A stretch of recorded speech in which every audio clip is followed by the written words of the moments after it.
if you were the owner of a Porsche Turbo, without the turbocharger, you would drive a Volkswagen Lupo. Yeah. Just that you get a feeling. Okay.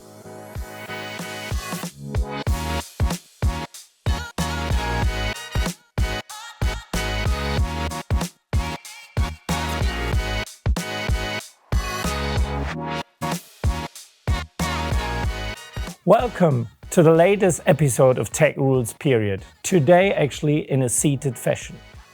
My guest today says about himself, he's a true engineer that is fascinated by high-tech heavy metal and industries that keep the world moving. Welcome to the show, the CEO of Accelleron, Daniel Bischofberger. Thanks for having me. Thank you. I'm excited. Daniel, Accelleron, can you maybe explain us at all what Accelleron is about, what the brand is, what the company is, a bit of history, so that our listeners actually get a bit of an understanding what the company is about? Yep, with 50% market share, we are the global market leader in fuel injection and in turbocharging and digital solution.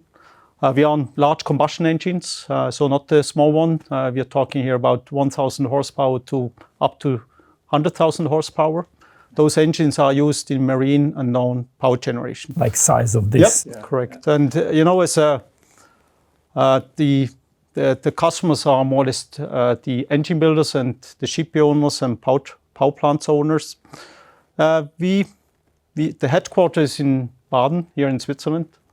We have major factories are in Switzerland, in Italy, and also in China. We have a licensed manufacturer in Korea.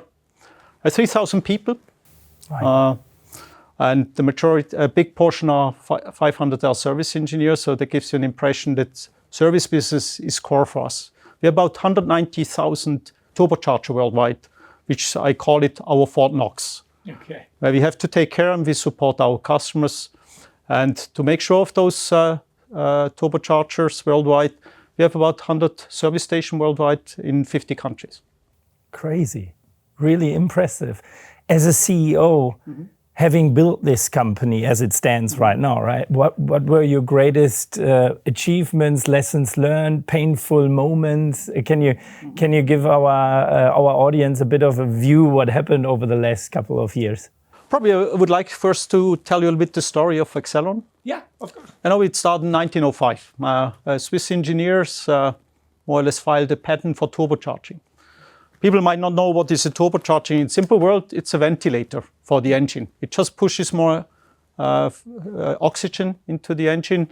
And by that one, the engine is able to deliver 4 times more power and about 10% more efficient. Just that you have a feeling. If you were the owner of a Porsche Turbo, without the turbocharger, you would drive a Volkswagen Lupo. Yeah, just that you get a feeling. Okay, so, that's a good 1924, then the first commercial turbocharger was built. And so we are the inventor of the turbocharger here. And over time, by continuous investment, we grew from a pioneers to more or less a global champion. But then a big surprise happened. That was 2020, when ABB announced that they want to separate from the turbocharging business. You can imagine that's like your parents are telling you after 96 years, it's time to leave the house. And it's time to take your destiny. So at the beginning was quite a shock. And also there was some anxiety about that one. But over time, we were able to give way to more a spirit of optimism. But also almost like, a startup mentality. Can you imagine a 100-year-old company now develops a startup mentality? And this finally concluded in I would say, quite successful stock listing at the Swiss Stock Exchange, that you have an idea of the timeline. I mean, 2020, more or less, ABB informed that they want to separate. They said a dual track. What does it mean? First, you start trying to find a buyer. And if that's not successful, you consider stock listing, in our case, spin-off. So also it's good for the shareholders to find the best value for this company. For the employer was not a really good one, because it's already, you don't like to leave ABB with such a strong brand. The famous 3 red letters, but it even makes it more difficult, when you don't know where to end up. It took ABB almost 1.5 years to finally get to the conclusion, let's do a spin-off. But then we had 3 months time just to get to stock listing. And in October 2020, finally we stock listed at the Swiss Stock Exchange. And we thought, over. Made it. Yeah, correct. With hindsight, we realized there was kilometer 10 in the marathon. Okay. Yeah, and so we moved on. Then almost 10 months later, we more or less became complete independent, because during that time from stock listing, 10 months, we were still depending on the services from ABB. But we cut them off and we became independent from that one. So for all of us, I can tell you that was probably the coolest hell of a ride we had. Or in other words, once in a lifetime experience. Thanks God, it's a once in a lifetime experience. But now coming back to your question. So what were the great achievements? So I hope you have seen now, to transforming a business in ABB, deeply integrated, embedded, to become independent, stock listed, a mid-sized company, or more or less transforming a very solid, quite stable business into almost this 100-year-old startup mentality. Yeah. And I mean, we did it in record time, 2 years. We never lost any customer. Just as an icing on the cake, we thought it's cool to do 3 acquisitions. This company never did before. Yeah. And, I would say the figures are quite good.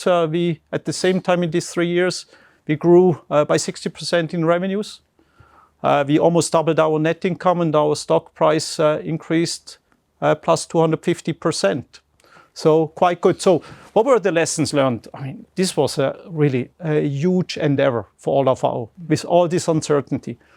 And the only way you can do is, these are the soft factors. I mean, in here, definitely ABB involuntarily helped us.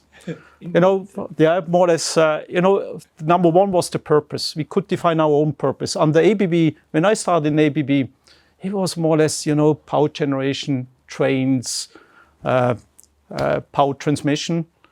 When we left ABB, it was about electrification and automation, so more or less electrons and bits and bytes. And, combustion engine was hidden somewhere. But then we had a chance to say, we stand behind our combustion engine and we are here to help the decarbonization. And so more or less, we defined our purpose as accelerating sustainability, marine and energy.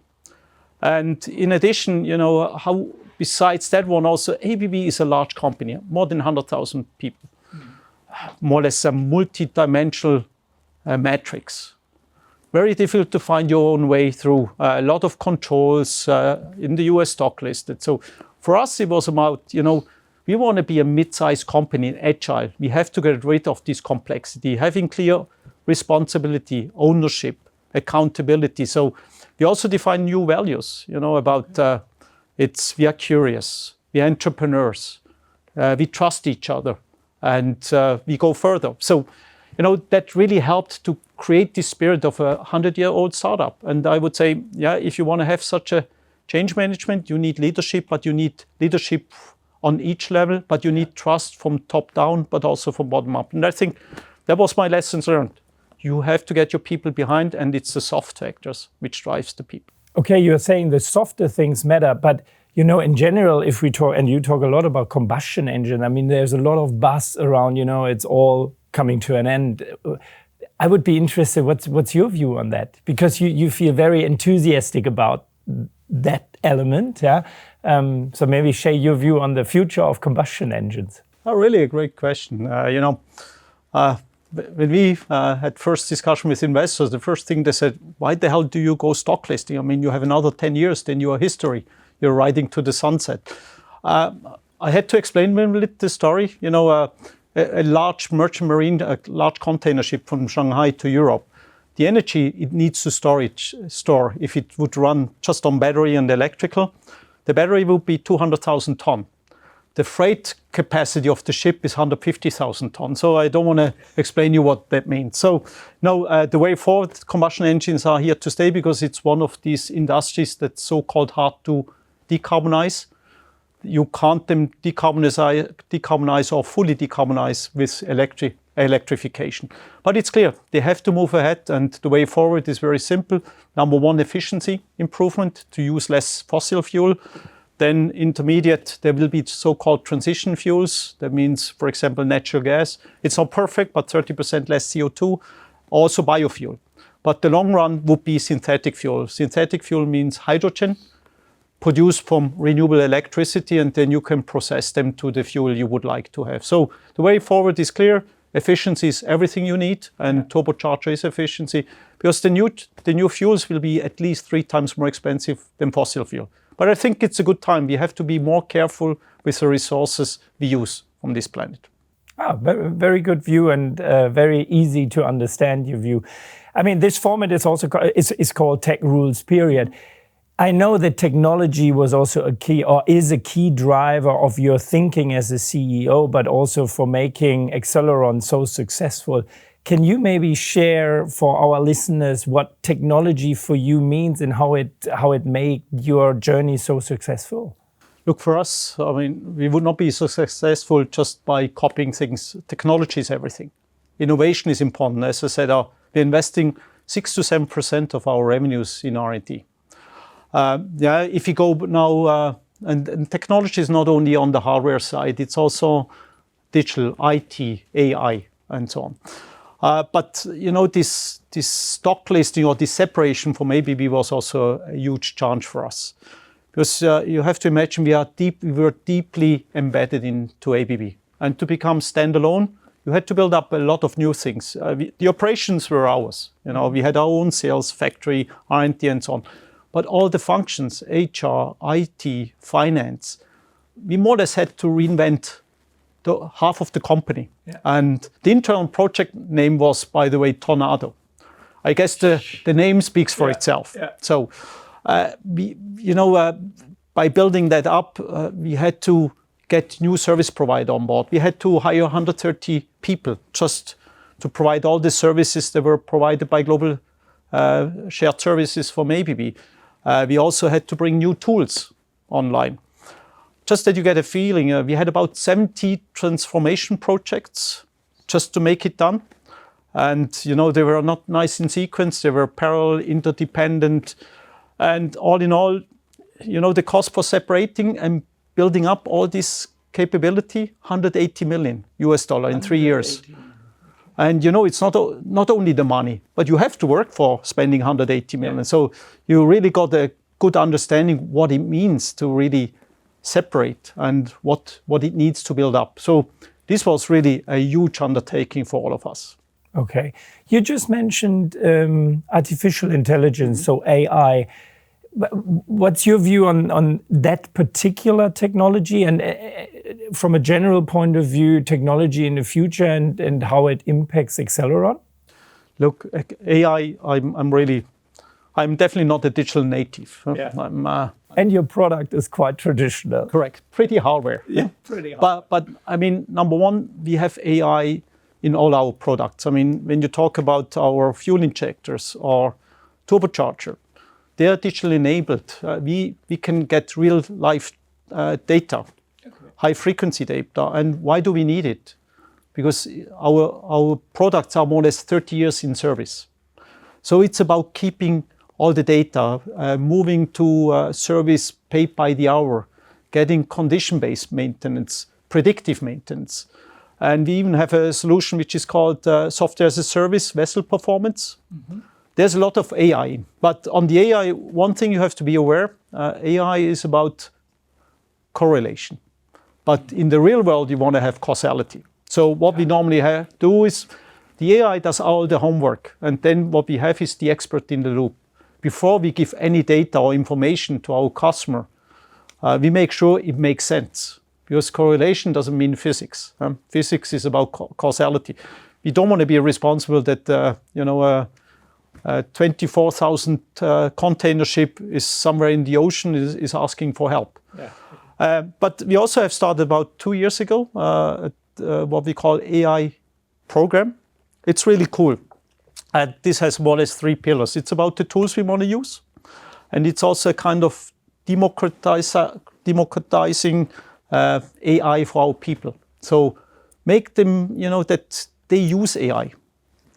They get used to it, and they know it's not a risk, it's not a danger for them.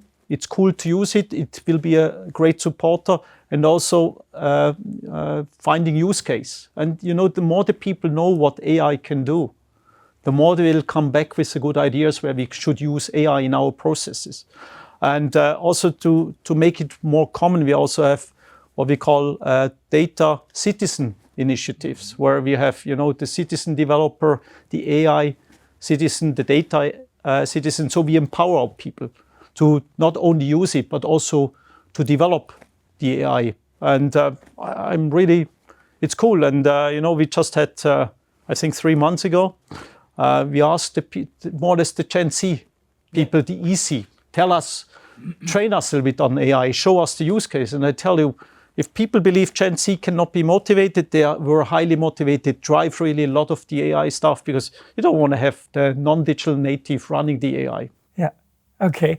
I mean, if I just listen to you, I hear the expert in the loop. I hear soft skills matter. I hear very, very often people. It sounds like you're a very people-focused CEO, I would say. What's your view on how do you motivate your people, and how do you drive it rather from a soft point of view? I think I'm a lucky CEO, because when I started 4 years ago, there's a strong family thinking in our company. So it's family teamwork. By that one, you get such a high commitment and dedication, and in the end, it's engagement and passion. So that's why I explained, that if you want to do a big change, you need to get the people behind. And we are such a strong family that we move things ahead. And there's little I have to do. I just have to make sure I keep it running the same way. Okay. And my last question. How do you look at diversity in general if you put your teams together? Do you have a specific view on how diversity adds value to your organization? I mean, we are in 50 countries. Oh yeah, you mentioned that, right? So there's a lot of nationality. It's diversity is not only gender, it's nationality. Yes, and in Switzerland we have a lot of non-Swiss or non-German. We have a lot of different nationality, and it's great to see it. This different opinion, this different mindset really helps you to develop the best solution. And as mentioned already, teamwork is for us almost everything. Okay, cool. I mean, what I've learned is that the combustion engine is still not dead, yeah? And there is a lot to come. It's quite impressive when you describe what Accelleron went through and how successful it is today, and specifically how you look at it overall as a CEO, especially from this soft point of view, I would say. Yeah, and then I would honestly listening to how you look at AI and how this actually makes Generation Z being highly engaged in how you develop the company was quite interesting, quite cool to listen to. Daniel, thank you very much for being with us today. Thank you.